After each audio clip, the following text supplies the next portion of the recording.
Welcome to the Heal Your Past, Master Your Future podcast. I'm your host, Tracy Malone, a certified holistic counsellor and coach with over 15 years of experience in supporting people to live their best lives.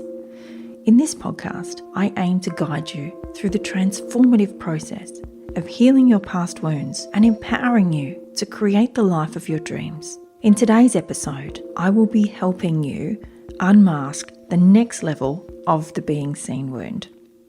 In the last episode, I talked about the being seen wound and how it relates to life in general, through social media, through business.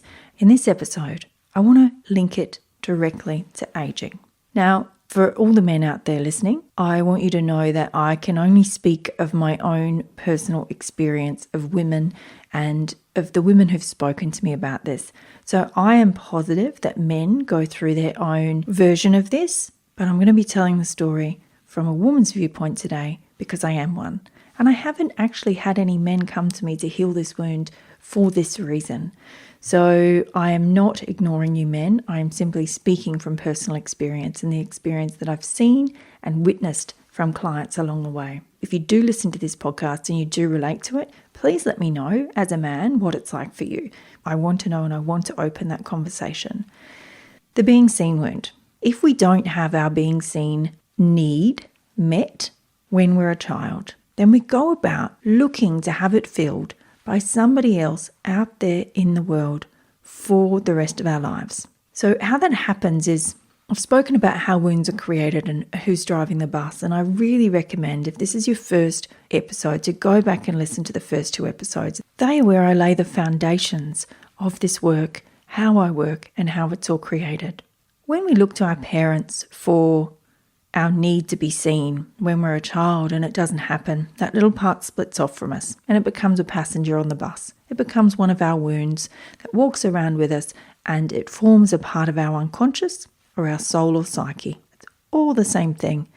They're just different words that we use for them. Now, because that little part of us hasn't been seen, as we're going about our day, that little part of us is still looking all of these years later. So if that wound happened to me when I was 2, and I'm now 48 years old, for the last 46 years, that little part of me is walking around looking for somebody out there to meet the need. Will you see me? Will you see me? And every time, as I was going through puberty, as I was becoming a young adult, and I was walking around, and all of a sudden, I get looks from the opposite sex. Guess who's really happy about that? Not just my teenage self, not just my young adult self, but it's filling that need within me of that wounded child as to, oh my God, they see me. This is also one of the reasons why we can step into unhealthy and toxic relationships when we're younger.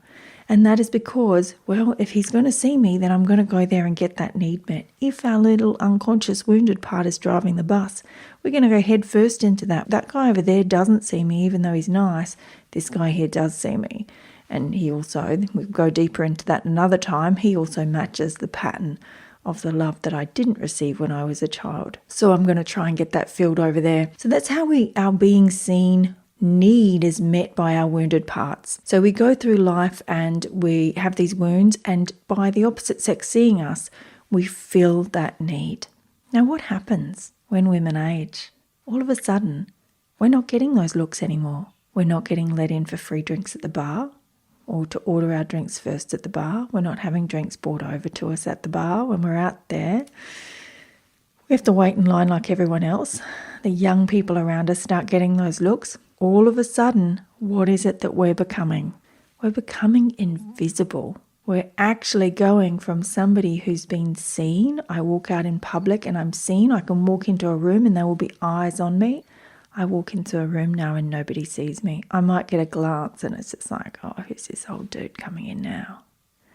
It's a very different feeling. And you watch women transition through this. And what happens when we are seen when we are younger, remember how I said it's meeting the need of the wounded part. What happens to the wounded part when we walk into a room and we're not seen? It triggers that wound in us. Now, this is where I'm going to go into a little bit of the emotional component of physical symptoms. So this in no way, I need this to be really clearly understood. In absolutely no way do I advocate you only working on your emotions and trying to heal massive physical symptoms just with your mind and with healing your wounds. Always get the correct medical advice. Always seek the help of professionals. And if you need some names, I can head you towards some great people who work in this field. So let's get that very clear. But I also very strongly believe, and I have seen time and time again, that whilst there is a physical and biochemical component to all injury and illness that we have, there's also a component that is emotional. And this is a really tricky subject. I hear some people go very black and white and they say, are you saying people create their own cancer? And I'm like, not consciously, no. But I can tell you that there is an emotional component, and then there is an unconscious part of us who would like to be healed whilst this is coming through. Yeah, so we're multifaceted beings. So again, if anyone's saying to you that you've created everything in your life in that kind of way, walk away from them, because they don't have the empathy, understanding and healing to be able to actually support you through that. If there is somebody who is saying there is an emotional component, and I do believe it's something worth looking at, then that's someone that you can kind of lean towards, because they've probably done enough healing to be able to deliver it in a way that is easily absorbed for you, and it's safe for you to be around them in the way that they approach these subjects. Okay, so now that I've prefaced that, let's look at what it is that I'm trying to say. I want to talk to you today about menopause, okay? When women go into perimenopause and menopause, let's look at the physical symptoms that come up from that. There are things like hot flushes. There are things like brain fog, where the body just doesn't quite match the brain. Our energy lowers. We're not able to sleep as well as we used to sleep. There's a lot of physical symptoms that start to come in to menopause. And these are seen as something that we need to get rid of as well. We need to get rid of these symptoms, and we need to not talk about these symptoms because they're quite shameful, and women can be, sitting in a meeting, still working, and then all of a sudden be drenched in sweat. And it can be quite confronting and quite embarrassing for them. And this is where they're having their wounds of being seen met in not a great way. They're being seen in a way that they actually don't want to be seen. And they're being seen in a way that brings shame, which then reinforces the wound. This is where I want to tell you a really interesting story that I heard from a practitioner in traditional Chinese medicine. And they started the story by saying, I wasn't there, so I don't know if this is actually true, but I really like to believe it's true. So I will preface it the same way. When traditional Chinese medicine first came to Australia and the Western world, what there was not was a lot of textbooks in English for English-speaking people to actually learn traditional Chinese medicine. So what they did was they sent some Westerners over to China to translate the Chinese textbooks into English so that the depth of understanding and knowledge could deepen for traditional Chinese medicine practitioners in Western countries. And this was in the 80s. So if you're my vintage, it's not that long ago. If you're younger, it was probably before you're born. And what happened was during the translation of these textbooks, the Westerner asked the traditional Chinese medicine Chinese person, there's nothing I'm seeing in here about traditional Chinese medicine and menopause. What's the translation of menopause in traditional Chinese medicine and in Chinese society? And the Chinese person said, what is menopause? Really huge moment, and something to really stop and think about. Now, there could be biochemical reasons for that. There could be that Chinese women were not going through menopause because of the amount of soy that they have in their diet over there. That is an absolute biochemical possibility. But because I am who I am, and because I believe there's an emotional component as well, what Chinese people also do, and what this conversation then went on for the Chinese person to talk about how the elders age within society, and how when people become an elder in the Chinese society, they get leveled up. They get put up onto a pedestal. First of all, they're brought into the home. So they're not farmed out to a nursing home. Nobody else is made to look after them. They are brought into the home with the family. That's the first thing. They are waited on and looked after. And what they provide for the family is wisdom. The Chinese people see that you've lived this whole life before us. You bring wisdom of your experience that you can share and help all of us along in our lives. And let's feel the difference as to what it is in Western cultures. As our elderly age in Western cultures, and, they've done the grey nomad thing and driven around Australia and they've come back and they've settled, we put them into nursing homes or aged care facilities or aged care villages where we put all of that wisdom in one place together. How on earth does it get out into society then? You can't live an entire life and have nothing to offer. Even if you've lived a life that doesn't look extraordinary on the outside, you've still lived and you still have something to impart to others before you leave this planet. And what we do is we get all that wisdom, we put it in one space, and they tell it to each other. And they all have the wisdom, so they don't need the wisdom. And we keep out the young people and we keep out the normal adult people at the regular adult age. And we don't put these people, these beautiful, wise people, up on the pedestal that they deserve to be on. When we age in the Western culture, we do not go up in society, we go down in society. Look at the world where we all get our level of learning from, and that is in media, movies, TV. You do not see women of a certain age being news anchors and doing anything in front of the camera, except if you're lucky enough to watch the ABC or the SBS or something like that, where you can actually see some diversity in the people in front of the camera.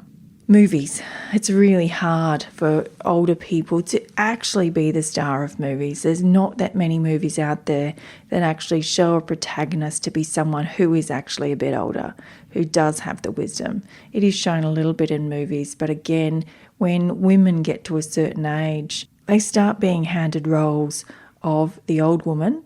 I watched an interview with Meryl Streep, and she said when she got to a certain age, she got offered 3 times in a row the role of a witch. She said it really said something about me turning 40. And she said I turned all of those down. And so that really shows how society deals with people who age. So can you see now how important it is for us to heal our being seen wound? If we can heal our being seen wound now, then we are less inclined to take the step down that society wants us to take. We are more inclined to take the step up and be elevated in society, which is what we deserve to happen to us as we age.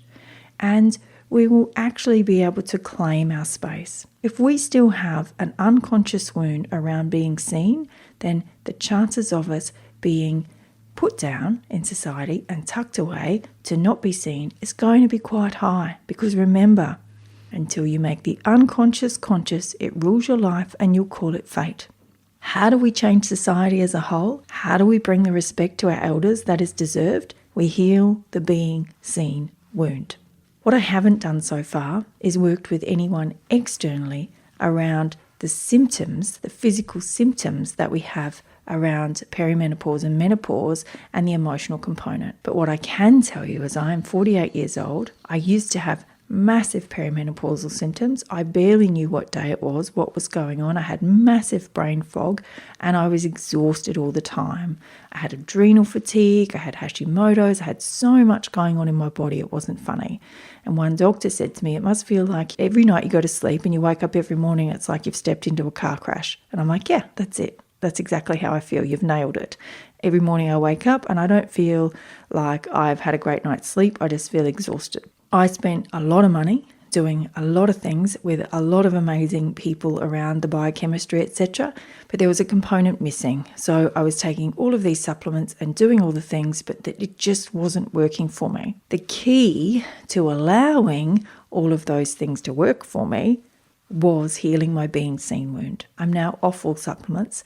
I now fly through my day and feel amazing, and I am showing up every day, and I show up with energy and excitement and love for my work. And the reason I can do that is because my adult self is in the driver's seat. So the emotional component to me not being seen is that a little wounded child is sitting there going, I need someone to see me, and this is all too hard and it's all too much, and why don't they see me anymore? And I need 47,000 age-defying makeups and creams, and I need to go to the gym, and I need to do all of these things. I don't do any of those things.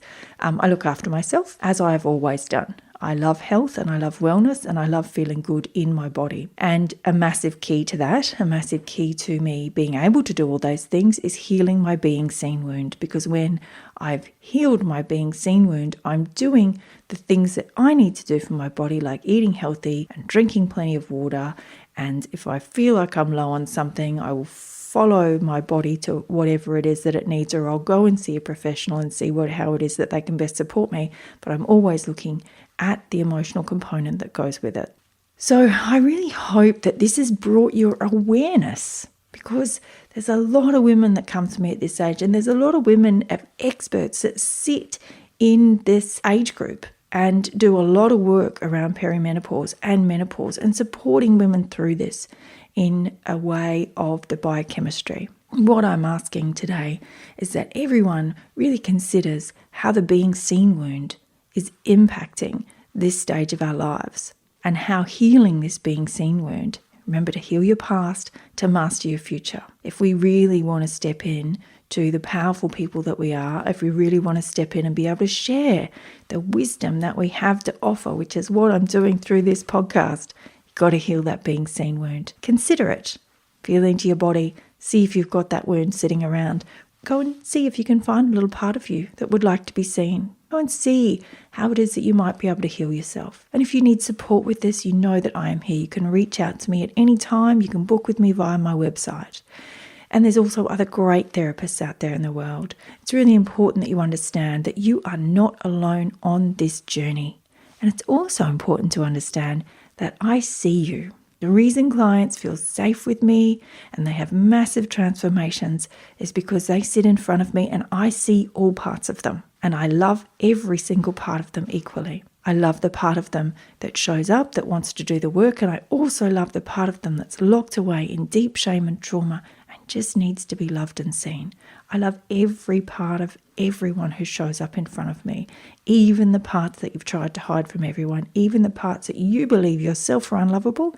I love those too. And that is what it means to be fully seen, fully giving yourself to the world and going, this is me. In the last podcast, I talked about it. When you are more vulnerable and honest about your emotions, especially around social media and people, what it actually does is it provides deeper connection with other people. When you can authentically, instead of going straight to gratitude to try and raise your vibration, because that's what loads of people talk about these days, what about if you authentically felt what it is that you're feeling? I feel really angry for not being seen. I really need to go and find this part of myself and heal myself. I'm really not okay with the way I'm being spoken to right now. I'm not okay with this aging process and how I'm not being seen anymore. I'm going to figure out which part of me needs to be seen. And I'm going to heal my past so that I can master my future, so that I can step into my later years, to my wisdom years, and be fully seen and appreciated for the person that I am. And the first person that needs to see me and appreciate me is me. Thank you so much for joining me on this episode.